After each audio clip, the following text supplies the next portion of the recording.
Est-ce que tu peux acclamer pour le Seigneur là où tu es? Tu n'acclames pas pour un homme, mais tu acclames pour Jésus. Tu n'acclames pas pour celui qui est ici devant cette chair, mais tu acclames pour celui qui est sur son trône. La Bible dit qu'il est assis à la droite du Père. Et j'aimerais que ce soir tu puisses honorer le nom de celui qui veille sur ta vie. Celui qui a veillé jusqu'à ce 11e jour de Bunda. Est-ce que tu peux faire de Milolo, de Yuyu pour Jésus? Avec les mains levées, nous voulons invoquer la cabode de Dieu. Je crois que la nuée de Dieu peut pénétrer dans la vie de quelqu'un ce soir. Yahweh, que ta nuée descende sur nous. Que ta nuée descende sur nous. Que ta nuée descende sur nous. Que ta nuée descende sur nous. Cabot, cabot. J'aimerais t'entendre. Oh Shalabraha Sitaya. Est-ce que tu peux encore monter? Cabot, cabot, cabot. Il y en est la nation. Que ta nuée. Il y en a la massianda. Il y en a si en de la mayande. Que ta nuée.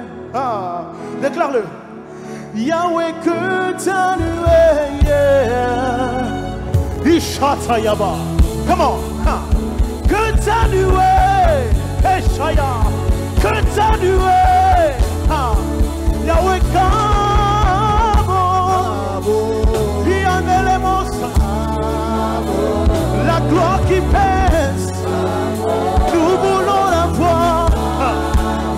Que ta nuée, Yahweh, l'obité l'oyo, l'obité l'oyo, encore, Yahweh, que ta nuée, que ta nuée, que ta nuée. Écoute ceci, hey, Nema, Nema, Nema, Nema, et Baba. Comment avec les mains? Nyosha, nyosha, mukono lako. C'est très facile. Oh, Nema, Nema, Nema, Nema, Nema, et Baba. Que la grâce de Dieu nous couvre en Seigneur. Comment? Nyosha, mukono. Nyosha, nyosha, mukono. Nyosha, mukono. Hey, Baba, Nema, Nema, Nema, Nema, Nema, Nema, Nema, Yakoleo. Yaya, nyosha, mukono lako. Nyosha, nyosha, mukono lako. Je veux ta cabode au niveau 1, 2, 3, fort. Je veux ta cabode. Comment? Déclare-le. 1, 2, 3, 7. Déclare-le dans ta vie, dans ta famille. 1, 2, 3, 7. Ta cabode. Ta cabode. Ta cabode. Ta cabode. Ta cabode. Dans mon ministère. Hey. Ta cabode. Ta cabode. Cabode. Ta cabode. Ta cabode. Ta cabode. Ta cabode. Ta cabode. Hey. Ta cabode. Ta cabode. Tina Kemo. Tina Kemo. Lelo. Lelo sheki. Tina Kemo. Tina Lobitelo yo. Lelo Lobitelo yo. Lobitelo yo. Lelo sheki. Écoute. Efata. Likolo fungwama. Efata. Likolo. Efata. Efata. Écoute ça. Epikahizo, l'ombre du Tout-Puissant, même les maravous doivent vivre. Ça c'est le... Ah. Et Shana Baba Baba Baba Sataya.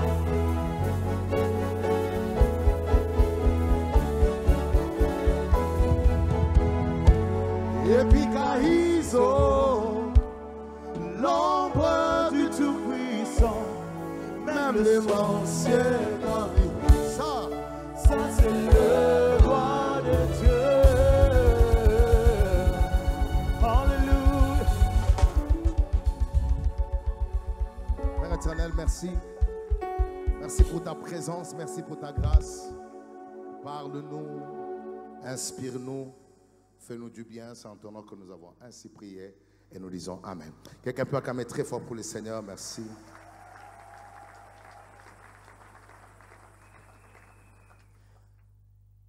En bénissant le Seigneur pour la grâce qu'il nous donne ce soir de partager la parole. Et nous croyons que le Dieu qui nous a qualifiés pour cette soirée atteindra ses objectifs pour la gloire de son Saint-Nom. Amen. Luc chapitre 13.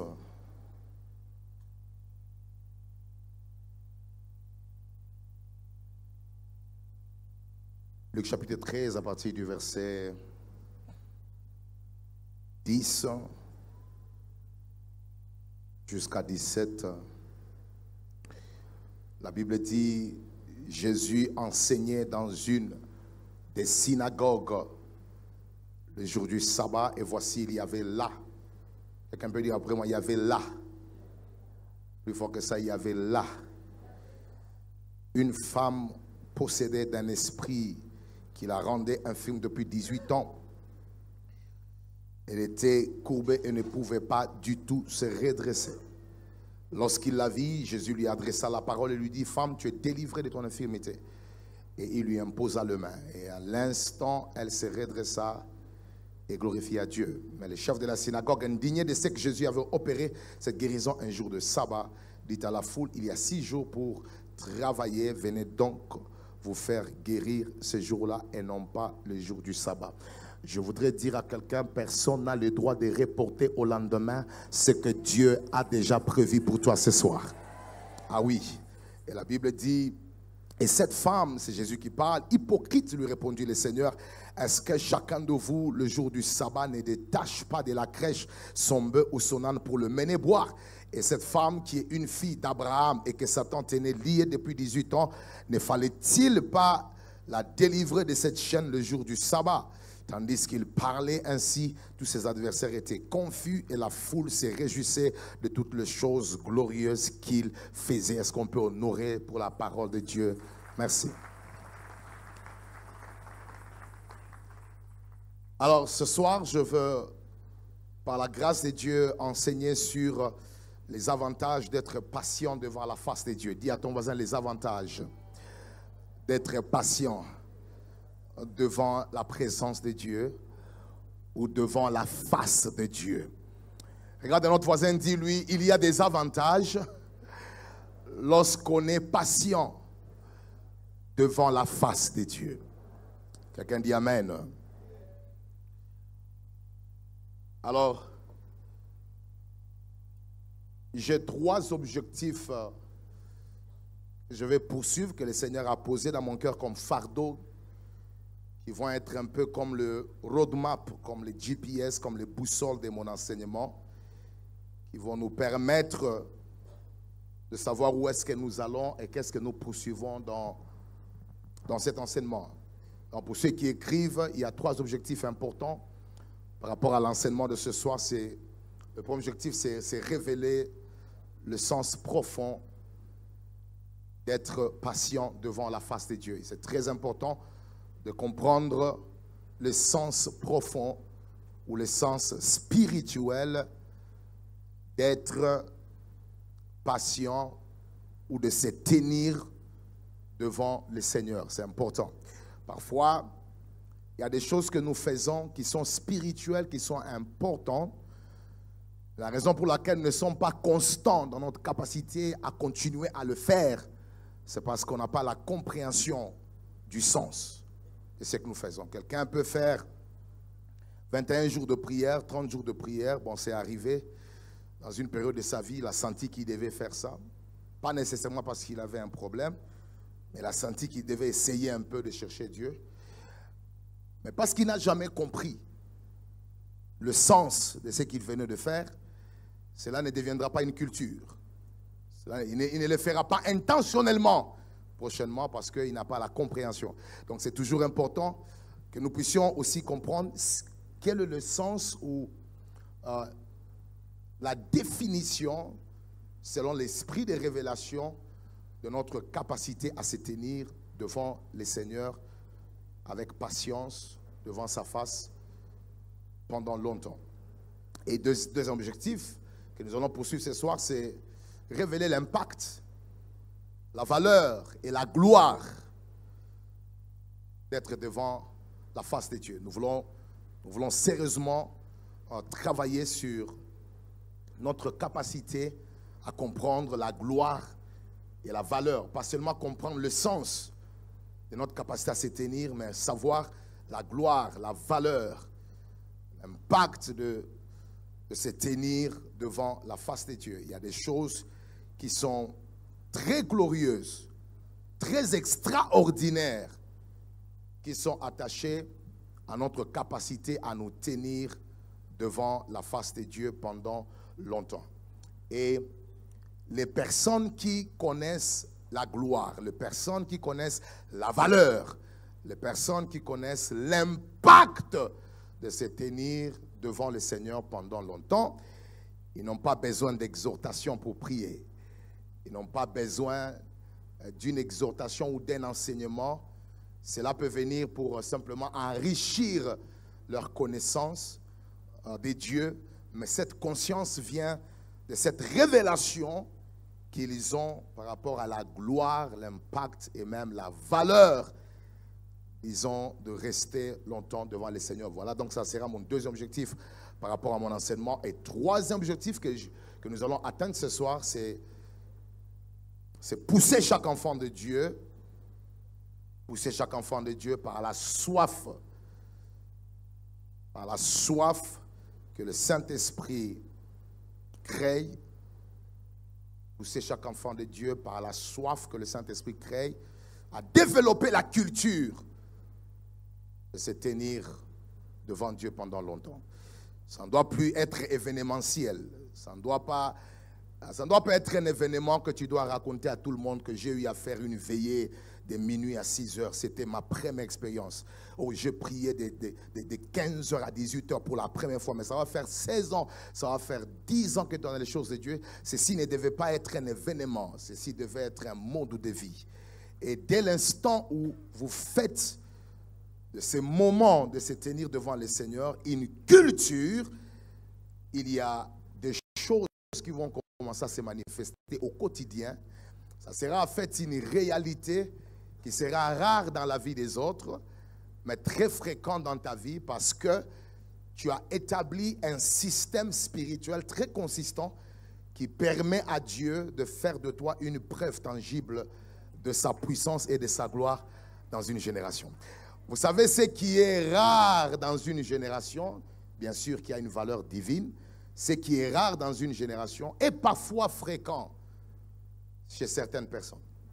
C'est pourquoi dans la même période où la voix de l'Éternel était très rare en Israël, mais auprès de Samuel, cette même voix retentissait. Et puis je pensais que comme il avait raté de répondre à Dieu, la voix devait partir parce que Dieu devait être frustré du fait que l'enfant grandit dans les temples mais ne connaît pas les dieux du temple. Je suis étonné que quand l'enfant va demander à Élie, si tu m'appelles, il dit non, cette fois-ci rentre. Si tu t'appelles, tu diras à ton serviteur, écoute. La même voix qui était partie est revenue encore une fois. Mais pendant cette période-là, la voix de l'Éternel est rare en Israël. Pourquoi? Parce que j'ai la foi qui a une certaine position spirituelle qui peut rendre fréquent ce qui est rare dans la vie de quelqu'un. Et ce soir, par la grâce de Dieu, Dieu veut nous aider à comprendre la valeur de nous tenir devant sa présence pendant longtemps. Il y a une gloire. Il n'y a pas de moment que j'aime dans ma vie comme lorsque je peux rester toute une journée devant le Seigneur. Parfois, je n'ai pas de sujet de prière, mais je me tiens simplement devant lui. Et vous allez vous rendre compte, c'est comme un peu une phrase introductive de toutes les êtres célestes qui se tiennent devant Dieu. Vous allez écouter quand l'ange Gabriel ou un ange qui est envoyé par Dieu, ils ont souvent une phrase introductive qu'ils donnent. Ils présentent son nom, c'est moi tel. mais qui se tient devant Dieu. Je pose la question, pourquoi l'ange Gabriel qui se présente devant Zacharie doit insister que c'est un ange qui se tient devant Dieu? C'est parce que celui qui ne se tient pas devant Dieu n'a rien à communiquer aux autres. Quel que soit le français, quelle que soit la connaissance, quelles que soient, je ne sais pas, les expériences passées, mais un homme qui ne se tient pas fréquemment devant le Seigneur, il n'est pas qualifié à être un messager. Et c'est pourquoi Gabriel, quand il se présente, il dit, écoute, je suis l'ange Gabriel, mais il faut tenir compte qu'il se tient. Je ne me tiens pas devant la télé, je ne me tiens pas devant les distractions, je ne me tiens pas devant les choses qui m'embrouillent, mais je me tiens devant celui qui m'envoie. Et toute personne qui veut être un messager dans cette génération doit saisir la notion de se tenir devant la face de Dieu. Alors, par la grâce du Seigneur, je voudrais que nous puissions relever quelques observations sur la femme courbée. Très important. Et ces observations nous serviront de fondation, de fondement à mon message. Nous allons vous écrire quelques observations sur Luc chapitre 13, à partir du 10e verset jusqu'au 17e. Nous voulons voir parce que cette femme avait compris quelque chose qui doit nous influencer ce soir. Elle avait maîtrisé une notion que beaucoup de gens ne maîtrisent pas. Et nous allons l'utiliser comme, ces observations, nous allons les utiliser comme des fondements par rapport à notre enseignement de ce soir. Alors, je voudrais que vous puissiez noter qu'elle était courbée, première des choses. Elle était courbée, cette femme. Elle était, chaque fois que je parlerai d'elle, donc pensez déjà à cette femme courbée. Elle était courbée, mais présente devant la face de Dieu. Donne-moi un bon amen. Rappelez-vous, c'est Jésus qui est en train d'enseigner dans le temple. Je n'ai pas voulu avoir le temps d'expliquer cette histoire parce que je présume que vraiment tout enfant de Dieu connaît l'histoire de la femme courbée. Mon problème, c'est de relever des aspects qui prouvent qu'elle avait saisi la notion de se tenir devant Dieu. C'est tout ce qui m'intéresse. C'est que, la première des choses, elle était courbée, mais présente et patiente devant la face de Dieu. Et notre verset qui nous donne cet élément, c'est le verset 10 et 11. La Bible dit, Luc 13, 10 et 11, Jésus enseignait dans une des synagogues le jour du sabbat. Et voici, il y avait là une femme possédée d'un esprit infirme depuis 18 ans. Mon problème est de constater que cette femme n'est pas devant une personne ordinaire. Cette femme est devant Jésus. Et la Bible nous informe déjà que Dieu, dans les temps anciens, il a parlé de plusieurs manières par des prophètes, mais dans les derniers temps, il nous parle par les fils. Et c'est Hébreu qui en parle. Mais les fils dont il nous parle est le reflet et l'empreinte de sa personne. C'est-à-dire que quand la femme courbée est dans le temple et assiste Jésus en train d'enseigner, en fait, en réalité, ce n'est pas un simple homme qu'elle est en train de regarder, elle est en train de regarder le reflet et l'empreinte de la personne de Dieu. Et j'aimerais dire à l'église, Colossiens ajoute en disant, il est l'image du Dieu invisible. Et Jésus rajoute encore en disant, il répond à Philippe, il dit, c'est lui qui a vu le Fils. Il a vu le Père. C'est-à-dire que Christ est une manifestation tangible et visible de Dieu le Père. Et c'est comme ça que cette femme, en se tenant dans le temple, en train de regarder Jésus qui enseigne, en fait, en réalité, elle n'est pas devant la face d'un homme, elle est devant la face de Dieu. Et ce qui m'étonne, c'est de voir que cette femme qui se tient comme ça, elle est courbée. Et je voudrais donner une affirmation, une vérité importante, c'est que la déformation ou l'anomalie d'un domaine quelconque de ta vie ne doit pas te séparer de la face de Dieu. C'est parce que ce n'est pas normal qu'une personne que Dieu a créée soit courbée. C'était une anomalie. c'était une déformation. Mais malgré la déformation, cette déformation ne l'a pas empêché à rester devant la face de Dieu. Je sais que tu es au milieu de nous. Il y a des choses qui ne sont pas normales dans ta vie. Il y a des choses qui ont connu des anomalies. Un domaine quelconque de ta vie qui ne fonctionne pas normalement. Mais je voudrais te dire, ne laisse pas cette situation t'empêcher de venir devant la face de Dieu. Vous savez, il y a des gens, les situations ne les poussent pas à chercher Dieu. Il y a des gens, les situations qui les détruisent, les empêchent de chercher Dieu. Ils se révoltent contre Dieu. Ils disent que si Dieu était mon Dieu, qu'il m'aimait, il ne devait pas permettre une telle formation parce qu'il m'a créé pour sa gloire. Et comment une telle situation vient dans ma vie? Au lieu que ça les pousse à les chercher, il y a des gens, ça ne les pousse pas à chercher Dieu, ça les pousse à donner des excuses et à dire que je n'ai pas besoin de ces dieux-là parce qu'il n'agit pas. Je voudrais dire à quelqu'un, dans la soirée d'aujourd'hui, ne permet à aucune anomalie, ne permet à aucune situation de ta vie de t'écarter de la présence et de la face de Dieu. Cette femme avait compris que la face de Dieu est plus grande que son anomalie. Je viens de déclarer que tout ce qui n'est pas normal dans ta vie va mourir devant la face de Dieu. Je dis tout ce qui n'est pas normal dans ta vie va s'éteindre devant la face de Dieu. Et c'est formidable ce que nous sommes en train de remarquer dans ce texte.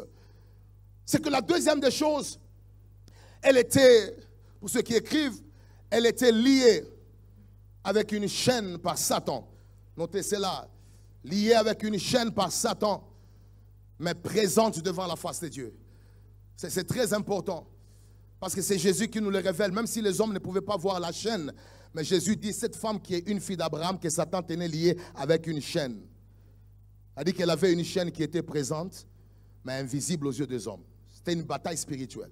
Mais ce qui m'étonne, c'est de constater simplement qu'elle était liée avec une chaîne par Satan, mais présente devant la face de Dieu. C'est-à-dire, le fait qu'elle était liée ne l'a pas empêchée de se tenir devant la face. Et je ne vois pas cette femme faire une pression à Jésus pour dire que, écoute, moi je suis lié ici, tu prends beaucoup de temps pour enseigner. Parce que la Bible dit que Jésus enseignait, c'est-à-dire que la prédication de la parole a précédé son miracle. Et Jésus ne lui avait pas promis que tu seras guéri aujourd'hui. Donc la femme était patiente dans l'enseignement, ne sachant pas à quel temps l'enseignement va finir. Parce qu'elle avait déjà découvert la valeur de se tenir devant Dieu, même avec le problème et les batailles. J'aimerais dire à quelqu'un, même si tu te sens bloqué, même si tu te sens étouffé, sache que devant la face de Dieu, il y a une solution par rapport à l'étouffement. Et cette femme a saisi ça, elle a saisi, elle a compris que malgré que je suis lié avec une chaîne, je prendrai du temps pour me tenir devant sa face. Et elle est là, vous savez, quand moi je lis les évangiles, je ne sais pas pour d'autres prédicateurs, mais j'ai l'impression que Jésus prenait beaucoup de temps dans l'enseignement. C'est seulement aujourd'hui quand on prend 1h30, 2h parfois, vous écoutez les gens dire, voilà, il a beaucoup traîné. Pasteur Ken, vraiment aujourd'hui nous avons beaucoup traîné. Apôtre, nous avons beaucoup traîné. Mais quand je regarde Jésus, je ne sais pas si vous avez déjà vu à la montagne de, c'est comment encore? Le Béatitude. Lisez, vous allez voir que Jésus est monté à la montagne.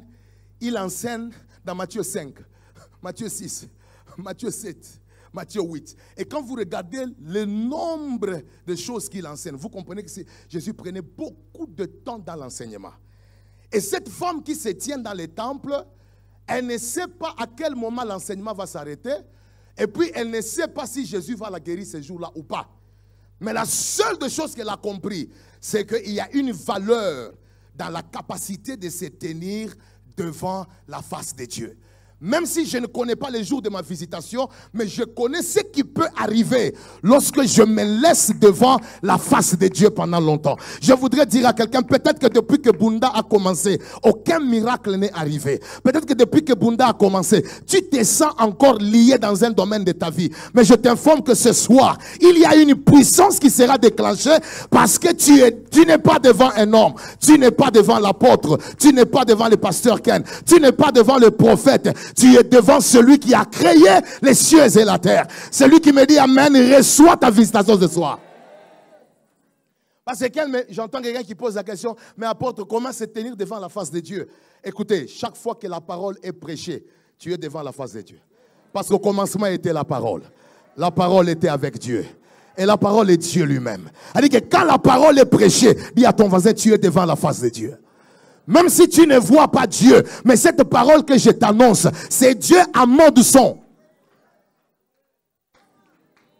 Et quelqu'un dit encore, mais apôtre, comment se tenir devant la face de Dieu? Mais écoutez, toutes les fois que tu médites la parole, tu la médites, tu es devant la face de Dieu. 2 Corinthiens chapitre 3, je pense le verset 17 vers 18, là où est l'esprit, là est quoi? Là est la liberté. Nous tous qui avons le visage découvert, regardant Christ comme quoi? Comme dans un miroir. Nous sommes transformés en quoi? En la même. Maintenant, le premier de savoir, le miroir, comme dans un miroir, c'est le symbole de quoi? C'est Jacques qui nous répond. Il dit, celui qui regarde, il écoute la parole et ne le pratique pas, il est semblable à un homme qui s'est regardé dans un miroir. Et qui, après s'être regardé, a oublié ce qu'il était. C'est-à-dire que quand on parle d'un miroir dans la Bible, on fait allusion à la parole. Et l'apôtre Paul dit, il dit que nous tous qui avons le visage regardant Christ comme dans un miroir, c'est-à-dire que toutes les fois, tu lis la parole qui est le miroir de ta vie, qui te montre ce que Dieu dit que tu es, qui te révèle qui tu es. C'est devant la face de Dieu que tu te regardes. Et il dit, il y a une transformation qui prend place à ce niveau-là. Quelqu'un va me dire, mais quelle voie encore qui nous permet de se tenir devant Dieu? La prière. Dis à ton voisin, chaque fois que tu pries, tu es devant la face de Dieu. Matthieu chapitre 6, verset 6. Quand tu pries, fais quoi? Entre dans ta chambre, fais quoi? Et ferme. Et le Dieu qui est où? Dans les lieux secrets. C'est-à-dire le Dieu qui est dans la prière. C'est-à-dire que toutes les fois que tu pries, tu n'es pas en dehors, tu n'es pas devant un homme, tu es devant la face de Dieu. Et je voudrais dire à quelqu'un ce soir, tu n'es pas devant un homme. Même si tu es, je ne sais pas, je ne sais pas, loin de nous, à ISPT, tu es, je ne sais pas, à Lisanga, sache que tu n'es pas devant un écran. Tu n'es pas devant, je ne sais pas, une télé. Tu es devant celui qui t'a créé parce que tu es en prière. Donne-moi un bon amen. Et je voudrais donner une vérité, quelle que soit la dimension de tes combats. La présence de Dieu demeure l'adresse où ta délivrance vit. Ah oui, elle avait déjà saisi ça. Vous savez, parfois, il y a des gens, à cause de leurs problèmes, ils veulent que Dieu sente l'urgence de leur cas. Mais je vois une femme qui a souffert pendant beaucoup d'années, mais sa quiétude dans la présence de Dieu m'inquiète. Ça m'inquiète parce que si moi j'étais à sa place, j'allais dire, mais Jésus, tu as quand même pris beaucoup de temps. Mon cas est très urgent, il faut que tu fasses quelque chose. Mais je vois une femme qui n'a pas ouvert la bouche. Et puis dis à ton voisin qu'elle n'a jamais prié dans ce texte. Parce que nous croyons seulement que quand on se tient devant Dieu, il faut toujours prier. Je vois une femme qui se tient devant Dieu, elle n'a pas prié. Du verset 10 jusqu'au verset 17, on ne connaît pas la voix et la parole de cette femme. La seule des choses que la Bible nous donne comme argument, c'est qu'elle était là. C'est sa capacité à se tenir devant la face de Dieu qui était le fondement de tout ce qu'elle a vécu comme expérience avec Dieu. Je voudrais dire à quelqu'un, tu as déjà prié, parce qu'on a pris presque 45 minutes pour prier. Mais je t'informe que comme tu es calme là, je t'informe que tu es devant la face de Dieu. Et ta capacité à être là comme ça peut être aussi le fondement des choses que ta prière n'a pas donné.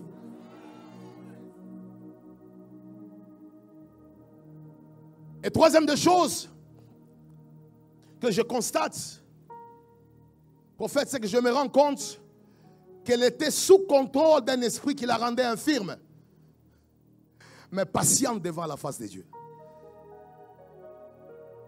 Sous contrôle d'un esprit qui la rendait infirme, mais très patiente devant le Seigneur. Et cet esprit ne l'a pas visité pour 2 ans, pour 18 ans. Et malgré la présence, la longue présence et la durée de son problème, malgré l'oppression de l'esprit, elle était là, devant la présence de Dieu. Devant la présence de Dieu. Je ne connais pas ce qu'est l'esprit qui te tourmente, mais je voudrais te faire une déclaration que tu peux écrire comme une phrase prophétique. Ta capacité à te tenir devant la face de Dieu est le premier pas vers ta délivrance. Une délivrance l'attendait, Mais cette délivrance dépendait de sa capacité à se tenir devant la face de Dieu. Juste parce qu'elle était là, juste parce qu'elle était devant la face de Dieu, cela était suffisant. C'était le premier pas vers sa libération. J'aimerais dire à quelqu'un, juste parce que tu es ici, pas pour chercher l'argent, mais pour chercher la face de Dieu, sache que tu as fait ton premier grand pas vers ton élévation, ton premier grand pas vers ta libération.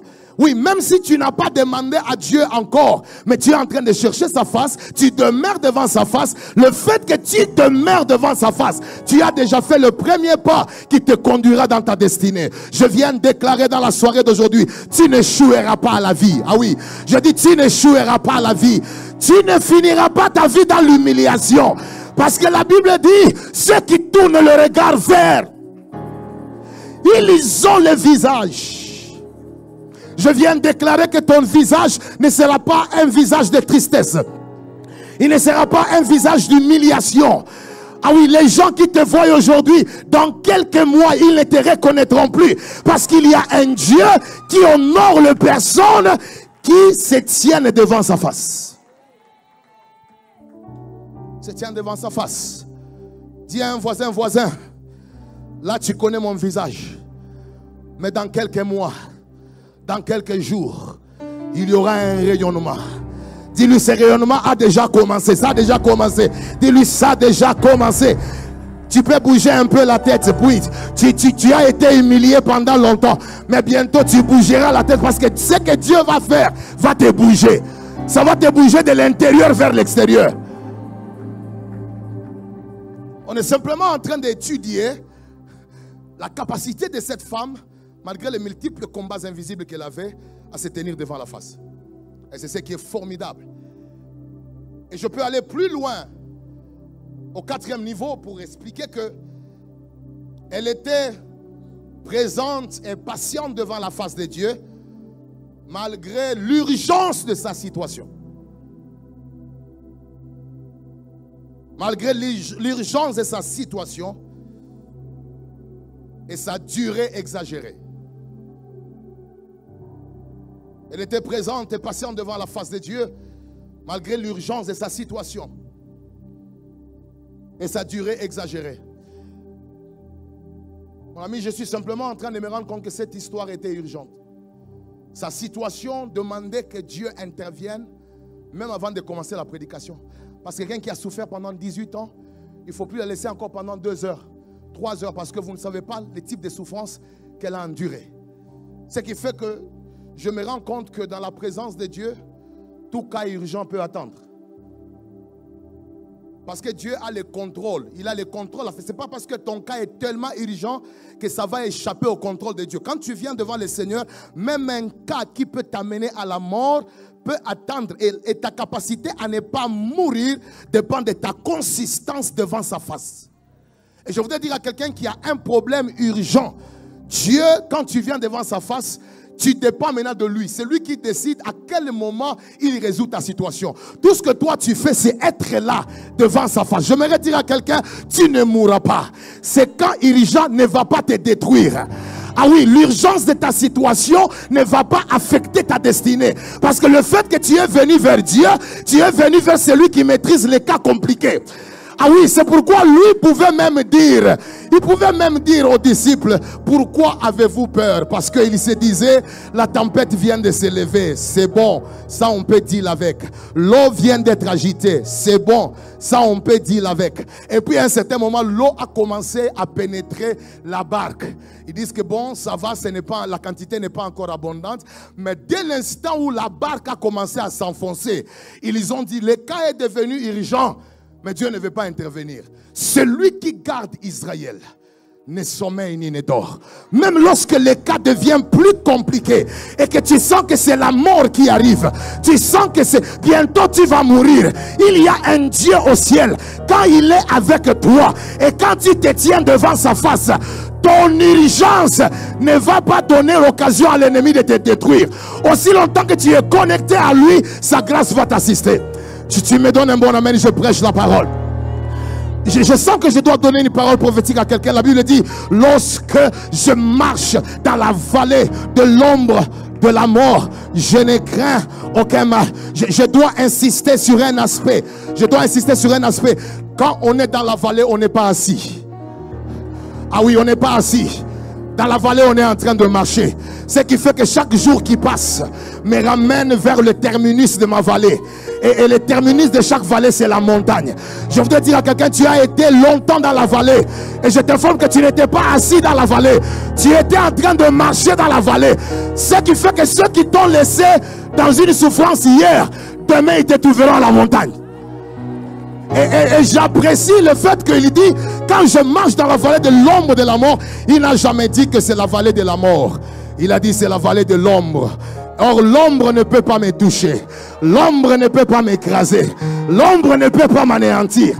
Je viens déclarer ce soir, parce que Dieu est avec toi, il va maîtriser l'urgence de ton cas.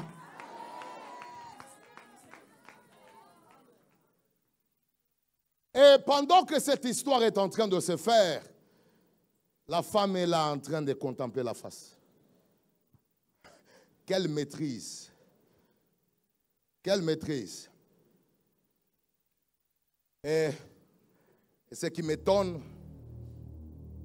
pour finir, et que je partage avec vous quelques valeurs, quelques éléments qu'il faut comprendre autour de la capacité à se tenir. Je peux avoir un peu plus de volume sur le moniteur, merci. C'est que elle vivait des réalités contraires à son identité, à son appartenance. Mais elle était présente devant la face de Dieu. Elle vivait des réalités contraires. Je dis des réalités contraires à son identité. Je voudrais que vous puissiez savoir que cette fille ou cette femme n'est pas n'importe quelle femme. Elle est une fille d'Abraham.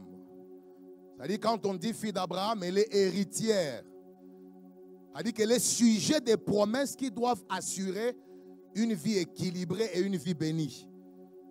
Mais je me rends compte que malgré qu'elle est héritière, malgré qu'elle est sujet de promesses et qu'elle appartient à une lignée royale, à une lignée bénie qui a des promesses, elle n'est pas découragée le fait qu'il y a des choses contraires. Elle va encore devant le même Dieu qui a fait des promesses à Abraham et il prend le temps de l'écouter.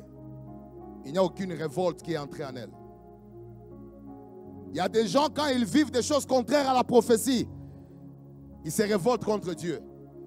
Je suis étonné de voir une femme qui est fille d'Abraham, qui connaît Genèse chapitre 12. Toutes les familles de la terre seront bénies en toi. Elle sait qu'elle a un sang royal. Mais malgré que c'était contraire à ce qu'elle vivait, parce qu'il y avait un problème. Héritière des promesses, mais liée. Héritière des promesses, esclave de Satan. Il y a beaucoup de chrétiens dans nos églises, sujets des promesses. Parce que nous aussi, par la foi en Jésus-Christ, nous sommes aussi fils d'Abraham et nous participons aux promesses abrahamiques. Mais il y a des choses qui sont souvent contraires par rapport aux promesses que nous avons en Jésus-Christ et même par la vie d'Abraham. Et ceci ne doit pas, la contradiction que tu vis, ne doit pas te décourager, ne doit pas t'écarter de la face de Dieu. Et je voudrais dire à quelqu'un, celui qui a fait la promesse n'est pas un homme. J'ai dit, celui qui a fait la promesse ne ment jamais. Et j'ai envie de déclarer ce soir, parce qu'il a fait la promesse, quel que soit le niveau de bataille, si tu te tiens devant sa présence, ce qu'il t'a dit finira par s'accomplir. Vous savez, ce qui est fort avec Dieu, c'est qu'il a conditionné l'accomplissement de ses promesses à sa présence. Tu peux être sujet de promesses, mais si tu ne marches pas avec Dieu, les promesses resteront inaccomplies. Parce que c'est Dieu qui connaît les routes des promesses. Alors, si longtemps que tu es attaché à sa présence, il sait où te conduire et où t'amener. Alors, dès l'instant où tu te déconnectes de cette présence, tu ne connaîtras pas les routes qui te mènent vers l'accomplissement de ta destinée. Parce que ce qui est fort avec Dieu, il a fait en sorte que ta destinée précède ton existence. C'est pourquoi il dit à Jérémie, avant que je ne t'eusse formé dans le ventre de ta mère, je te connaissais. Et puis je t'avais déjà établi. C'est-à-dire, il n'y a aucun enfant de Dieu qui a été sujet de promesses au jour de son existence. Tout enfant de Dieu a été sujet de promesses avant son existence. Ce qui fait que Dieu, dans son plan, a déjà fini ta vie avant de t'appeler sur la terre. Et quand tu viens, ta capacité à vivre ces promesses dépend de ta connexion à celui qui a précédé ton existence. Et il dit, le projet que j'ai pour toi, moi je le connais. Donc même si tu es ignorant de ce que Dieu a déjà prévu pour toi, aussi longtemps que tu es connecté à lui, il va t'amener là où tu dois être.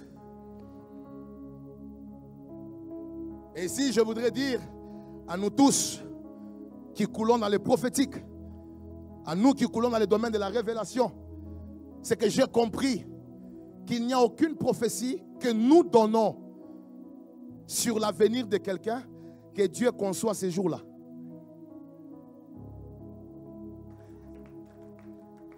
Chaque chose qu'un envoyé de Dieu te dit au sujet de ton avenir, ce sont des choses qui ont précédé l'existence. À la seule différence où il a pénétré l'éternité qui est le monde de Dieu, et puis il a été capable de download certaines informations qui te concernaient pour te les communiquer. Et j'aimerais déclarer que si tu es sujet de promesses, sache que ta connexion à Dieu va te conduire vers le voie de la destinée. Tu me donnes un bon amen. C'est pourquoi dis à ton voisin, ne te détache pas de sa présence. Dis-lui ça. Regarde notre voisin, dis-lui, ne te détache pas de ta présence. Prophète, vous savez, je me suis rendu compte qu'il y a beaucoup de gens dans nos églises qui nous mènent parfois une vie difficile. Parce que l'homme veut tout savoir sur sa destinée. Mais en étudiant les Écritures, j'ai vu que Dieu ne révèle jamais toute la destinée de l'homme. Parce que si Dieu te révèle toute ta destinée, tu ne vas pas aller chercher, tu ne vas pas dépendre de lui. Et puis tu n'auras plus besoin de venir à l'église parce que tu te diras, je connais ce qui va arriver mardi. Alors ce que Dieu fait, c'est quoi? Il prend des séquences du film de ta vie, il les révèle à des hommes de Dieu. Et puis les autres séquences, il les cache. Et puis l'apôtre Paul vient dire, nous prophétisons en partie. Pourquoi? Parce qu'il y a une partie qu'il garde comme mystère pour que tu dépendes de lui. Parce que, qu'est-ce qu'il fait? Il regarde Joseph. Il ne lui montre que la partie où ses frères viennent se prosterner. Mais il lui cache la partie où il est vendu. Il lui cache la partie où on a trompé sur lui. Il lui cache la partie où ses frères ont pris sa tunique et l'ont trempé dans les sang. Pourquoi? Pour qu'il continue à compter sur celui qui a créé sa destinée. Je viens dire à un homme, à partir d'aujourd'hui, perds tout, mais ne perds pas Dieu. Déconnecte-toi de tout, mais ne te déconnecte pas de sa face. Parce que le succès de ton avenir, de ta destinée, dépend de ton attachement à celui qui t'a conçu.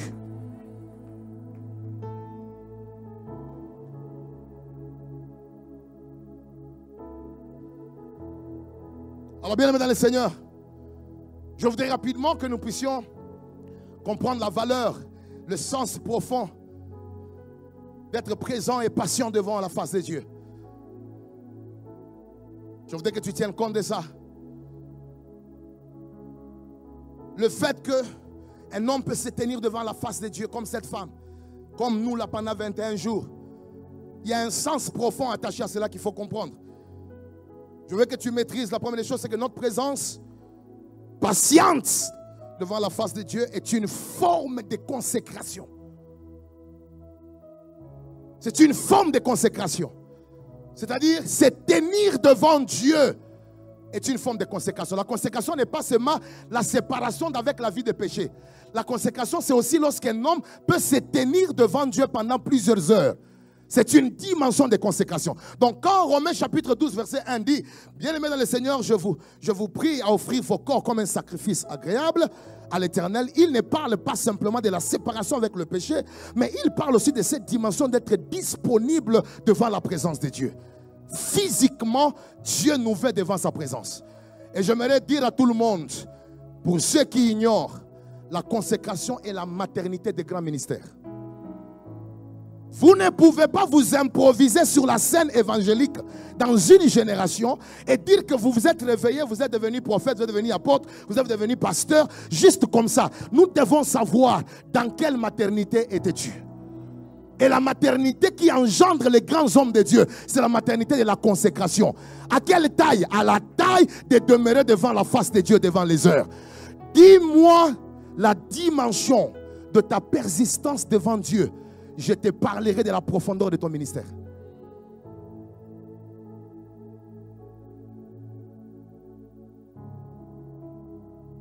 Un homme qui est plus grand que sa consécration m'effraie. Une onction qui est plus forte que ta communion avec Dieu m'effraie. Parce que comment expliquer que par magie, Tu peux être si puissant, mais superficiel dans la présence.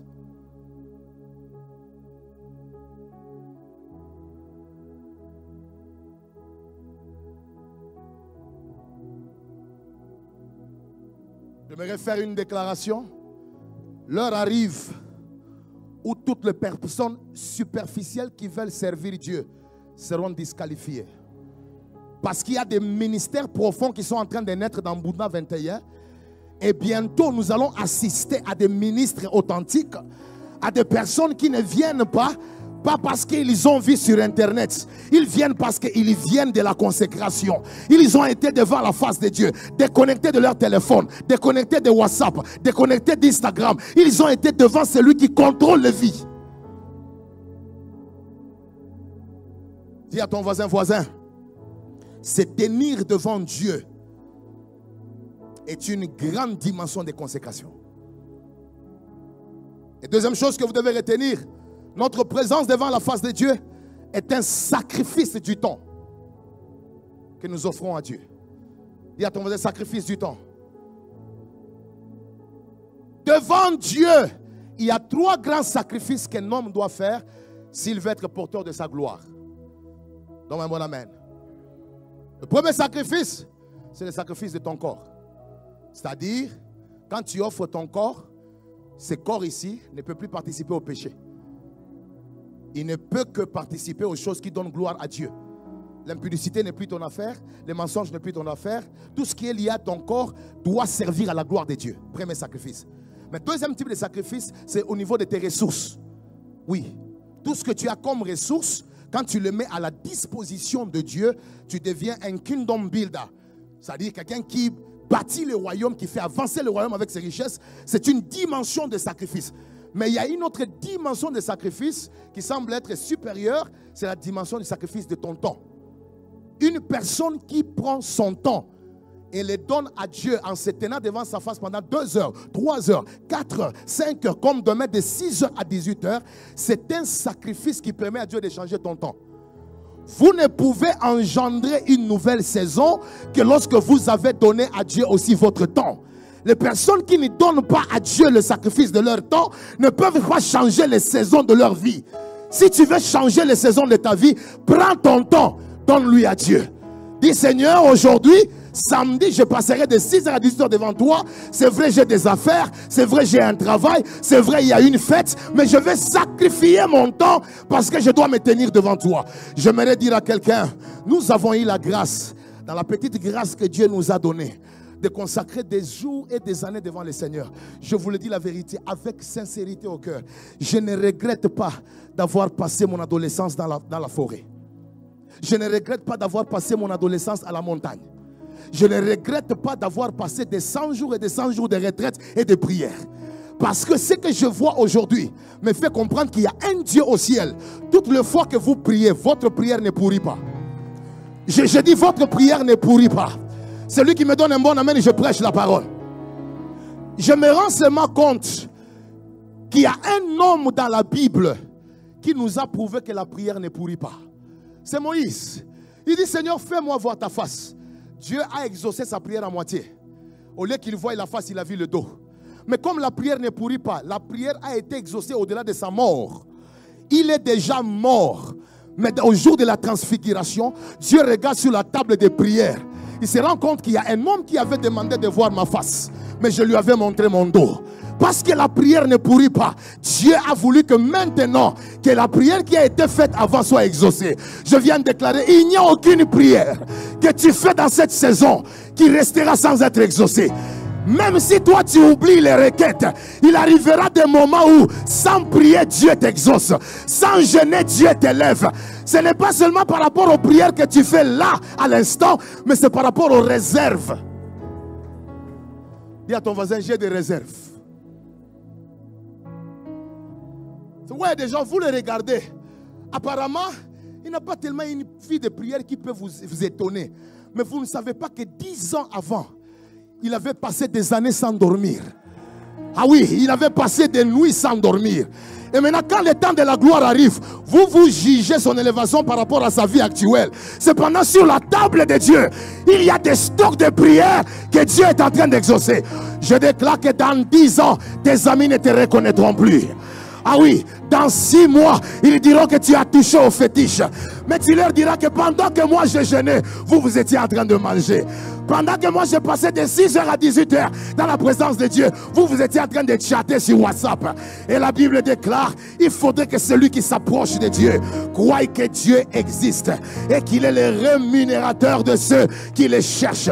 Je viens de déclarer dans la soirée d'aujourd'hui, Dieu va te payer. Ah oui, oh my God, je dis Dieu va te payer. Il ne laissera pas ta vie dans la sécheresse. Celui qui me dit Amen, Dieu commence à les récompenser. Mon ami, la Bible déclare, je vous enverrai la pluie de l'arrière-saison et de la saison. Ma question est de savoir, pourquoi Dieu ne me donne pas la pluie de la saison, mais il commence d'abord par la pluie de l'arrière-saison? C'est parce qu'il y a des saisons dans ma vie où j'avais beaucoup prié, mais je n'avais rien vu. Et maintenant, Dieu ne peut pas me donner la pluie de la saison sans me faire récupérer les pluies que j'avais ratées. Pendant que tes amis faisaient le mariage, toi tu avais raté. Pendant que la gloire se manifeste dans la vie des autres, toi tu avais raté. Je déclare que dans cette saison, toi tu auras double pluie. Je dis, toi tu auras double pluie. Ça dit que Dieu va prendre la bénédiction de 2006 que tu avais raté et il va la connecter à la bénédiction de 2023. Ce qui fait que quand les gens auront une portion simple de bénédiction, toi tu auras double portion. Parce que Dieu a mélangé la pluie de l'arrière-saison et de la saison. Donne-moi un bon amen, je parle. Je vous restituerai les années qu'ont dévoré les sauterelles. Qui a mangé ton temps? Quelle distraction a mangé ton temps? Comme tu passes le temps dans la présence de Dieu, tu es en train de racheter le temps. Tu es en train de racheter le temps. Dis après moi, je suis en train de racheter le temps. Et j'ai envie de déclarer, celui qui a mangé ce qui est à toi sera aussi mangé. Dans l'Ancien Testament, ce sont les sauterelles qui ont mangé les années. Mais dans le Nouveau Testament, c'est Jean-Baptiste qui mange les sauterelles. Je viens de déclarer que tout ennemi qui avait bouffé ton temps, qui avait bouffé ta destinée, c'est qu'un homme aura semé. J'ai pris que les dieux qui écoutent la prière, qui t'introduisent dans la saison de rémunération. Dis après moi, fire! Bouge un peu comme ça, bouge un peu comme ça. Bouge un peu comme ça. Mon ami, j'ai compris. Dieu, quand être patient devant la face de Dieu, ça a changé ma vie. Être patient, ce n'est pas seulement le sacrifice de ton temps, mais être patient dans la présence de Dieu est un signe d'attachement. C'est un signe d'attachement. Attachement à Dieu. Dieu pour moi, attachement à Dieu. Comment on s'attache à Dieu? C'est en venant dans sa présence. Cette femme avait déjà perdu son temps pendant 18 ans. Il y a des choses qu'elle n'avait pas vues. Mais le jour où elle a vu que le Seigneur était là, elle s'est attachée. Elle a commencé à regarder. Bien aimé dans le Seigneur, je dois confesser que dans la soirée d'aujourd'hui, celui qui se détache du monde pour s'attacher à Dieu, Dieu l'attache à sa bénédiction. Je répète, celui qui se détache de la distraction pour s'attacher à Dieu, Dieu l'attache à sa destinée. Je viens de déclarer, parce que tu t'es détaché pendant ce temps de prière de beaucoup de choses, que Dieu t'attache à ce qu'il te faut. Je dis que Dieu t'attache à ce qu'il te faut. Celui qui me donne 3 fois amen, je prêche la parole. Celui qui me dit un bon amen, je prêche la parole. Et je veux que tu fasses ça, fais ça, fais ça, fais ça, fais ça. Dis après moi, 5 choses arrivent lorsqu'on se tient devant la face de Dieu. Dis après moi 5 choses. Regarde un voisin, dis-lui voisin, ce que Dieu est sur le point de me dire va changer ma destinée. Alors ne t'intéresse pas à ma façon de recevoir ma bénédiction. Alors je voudrais dire à toute l'église, lorsque vous vous tenez devant Dieu, vous n'imposez pas à Dieu à quel moment vous visitez, comme cette femme. Vous ne lui mettez pas la pression que mon temps est très important. J'ai beaucoup traîné, tu dois me visiter. Mais vous montrez l'humilité. Vous montrez la présence et la patience devant le Seigneur. Il y a 5 choses que Dieu va vous donner. Et cela commence à partir de ce soir. Je voudrais dire que la première des choses qui arrive, lorsque un homme se tient devant Dieu avec patience, Dieu lui donne ce qu'il n'a pas demandé. Je répète encore une fois, quand un homme se tient devant Dieu avec patience, la première des choses que Dieu fait, c'est que Dieu lui donne ce qu'il n'a pas demandé. Quand j'ai lu ces textes, la femme courbée n'a jamais demandé la guérison. Elle n'a jamais demandé la délivrance. La seule des choses qu'elle avait fait, c'est qu'elle était là. Juste parce qu'elle était là, ce qu'elle n'a pas demandé lui a été donné. Je viens déclarer dans cette saison, il y a des choses que tu n'as pas demandé que Dieu va te donner. Et je commence à déclarer, reçois un visa que tu n'as pas demandé.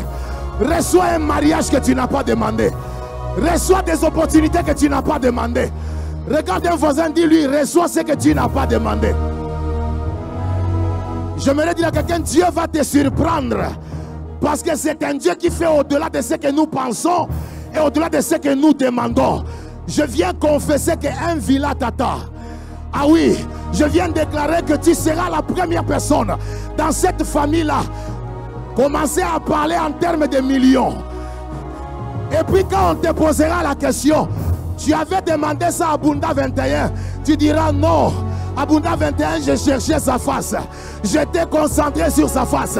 Je suis étonné aujourd'hui que dans mon compte, il y a 4 millions de dollars. Il y a 5 millions de dollars. Et là, oh, je sens que quelqu'un est en train d'entrer dans sa saison de gloire. Dis après moi, je déclare. Je possède les choses que je n'ai pas demandées. Dis après moi, deux. Dis après moi, 2. Regarde ton voisin, dis-lui 2. C'est que quand vous restez longtemps devant le Seigneur, c'est que Dieu va vous donner sans effort ce que vos efforts ne vous ont pas donné. Dis à ton voisin sans effort. Prophète, la Bible dit, elle ne pouvait pas du tout se redresser. Quand la Bible dit ne pouvait pas, c'est-à-dire qu'elle a eu plusieurs tentatives d'utiliser sa force pour se redresser. Et pendant 18 ans, la Bible fait une conclusion. Elle ne pouvait pas. Le verbe pouvoir engage la force. Mais la Bible dit que ces jours-là, sans essayer par elle-même, sans effort, Jésus lui a dit, femme, tu es délivrée de ton infirmité. Je viens de déclarer, tu as beaucoup cherché l'argent en souffrant. Tu as beaucoup cherché les contacts en souffrant. Mais parce que tu es devant la face de Dieu, il y aura des choses que tu auras sans transpiration. C'est celui qui me donne un bon amen. Je déclare qu'à partir de ce soir, reçois des choses sans transpirer. Ah oui, donne-moi un bon amen, cela arrive. Tu seras juste dans ta maison, une bénédiction va te suivre. Tu seras juste assis, ton téléphone va dire, nous t'attendons ici. C'est toi que nous venons d'engager. Tu es le PDG de cette entreprise. Ah oui, c'est lui qui cherche premièrement le royaume des cieux. Il y a des choses qui vont les suivre. Ce n'est pas lui qui va suivre les choses, mais ce sont les choses qui vont les suivre. Pourquoi? Parce qu'il a trouvé l'essentiel. Tu me donnes un bon amen, Dieu te fait la grâce.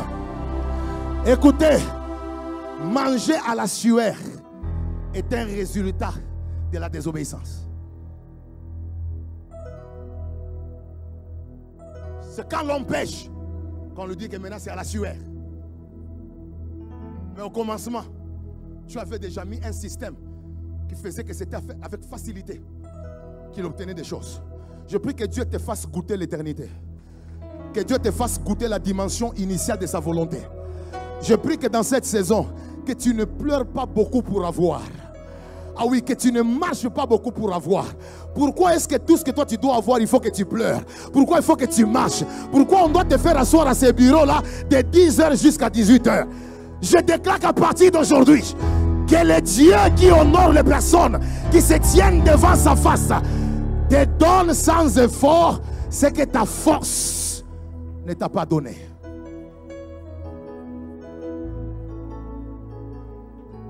Dis à ton voisin, 3. C'est que j'aime quand vous restez longtemps devant la face de Dieu, Dieu vous redresse et vous transforme. Et quand il transforme tout. Et la transformation commence d'abord par l'intérieur. Parce qu'en fait, en réalité, ce qui la rendait courbé, c'était la colonne qui avait un problème.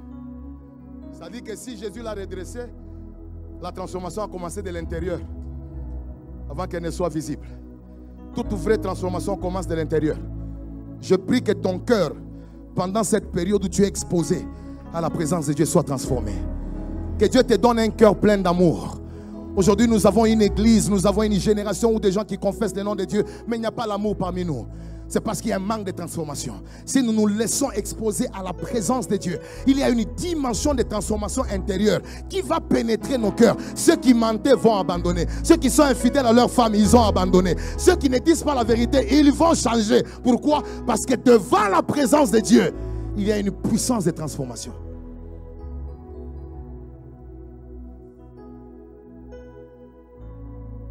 Quatrième élément. Quatrième élément, c'est que j'ai compris, lorsque vous vous exposez devant la face de Dieu, Dieu brise le loi qui vous condamne.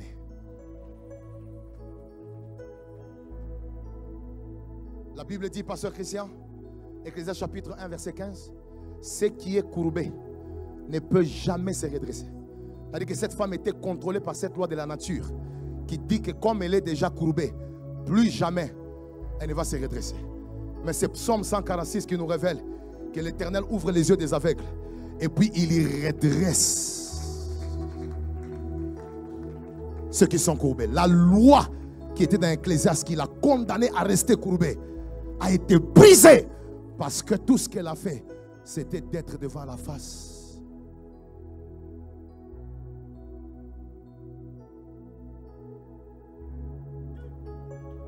Quelle est la loi qui condamne ta famille? Quelle est la loi qui condamne ta vie? Ta constance devant la face peut changer ta destinée. Et je termine en vous disant, lorsque vous demeurez devant la face de Dieu, Dieu va éradiquer toute confusion et contradiction entre vous et votre identité. Parce que sa vie était une contradiction. Comment? Fille d'Abraham, mais enchaînée. Fille de la promesse, mais liée. Fille de la promesse, mais courbée. Il y avait contradiction entre son identité et sa réalité. Mais parce qu'elle est restée devant le Seigneur, Dieu a corrigé toutes les contradictions de sa vie. Quelles sont les choses qui amènent la confusion entre ton identité d'enfant de Dieu et ta vie actuelle? Et ta capacité à rester devant son trône peut changer ta vie. Que le Seigneur Dieu bénisse sa parole.